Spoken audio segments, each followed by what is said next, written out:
The Unworthy by Agustina Bazterrica comes out today, so let's talk about it. For the most part, I had the best time reading this one. I think Agustina Bazterrica is on her way to my list of like instant buy authors, because there's not enough people, especially in like contemporary fiction, who make like big swings, and she every time like she really commits to these ideas and to the world building, and I'm here for it. And I thought I would be, because even just on the back here, like it says, for fans of I Who Have Never Known Men, Marion Enriquez, classic Stephen King, it's like yes, yes, yes, absolutely, give me more. So thank you, Pushkin, for letting me read this early. I did have a really great time with it. I also found this to be very different to Tender as the Flesh. So if you're someone who is still on the fence about Bazterrica because you might have read Tender as the Flesh and not really enjoyed it, I would still give this a go, because I think they're going for very different ideas. They have similarities, largely like the dystopian side of things, which she just has this natural ability to write these like terrible worlds.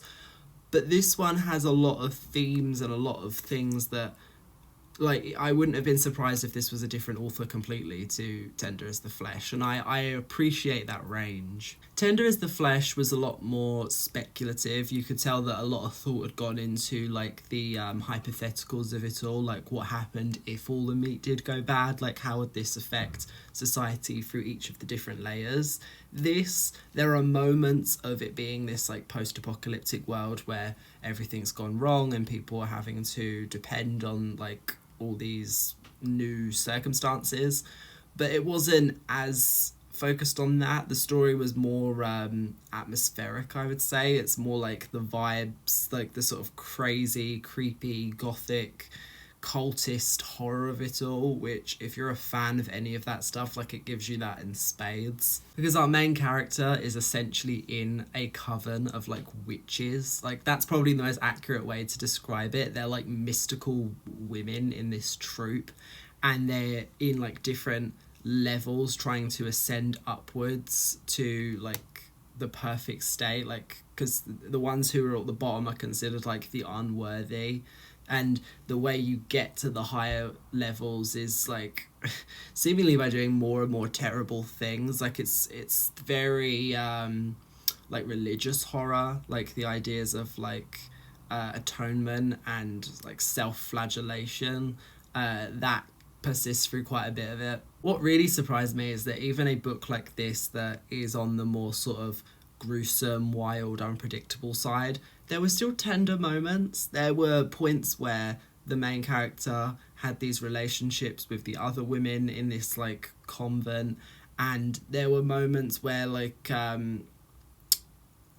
mean, I can't say that will spoil it, but there are points where it's emotive and upsetting, and I totally didn't expect that. Like, I think this is a more compelling story on those emotional beats than Tender as the Flesh is. Like, there are those really vulnerable moments where you're like, oh, wow, and you appreciate them more because you don't expect them in a story like this that is so unhinged and crazy. So what I would say is that if you're in the mood for a new horror release from someone who really understands their craft, like I would say like top of their game in this genre, like real punchy, immaculate vibes, like you feel that palpable sense of dread throughout the story, and there is an actual story, it's not just vibes, there are things happening.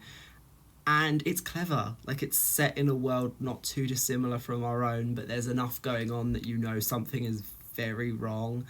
And I just think that kind of author that has a cloak and dagger way of creating the story, always here for it. So yeah, check out The Unworthy. I had a wonderful time with this.